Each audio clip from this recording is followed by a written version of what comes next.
Niin, nyt saaputtiin tänne kaupunkiin taas ja ollaan taas samoilla kohdilla kuin eilenkin ja keskustaan taas käy matkamme. Siellä on tosiaan Nekala ja vihreä valo palaa ja 60 on nopeusrajoitus, että lasketaan rajoitusta pikkusen. Siinä on Duxburger eli ankkojen hampurilaispaikka. Duxburger. Duck. Kyllä. Sitten tuossa on tuo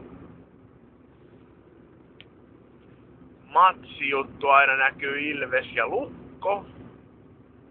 Matsi, joskus käytiin vanhasta työpaikastakin, päästiin työpaikan mukana jääkiekko matsiin tuonne Hakametsän halliin.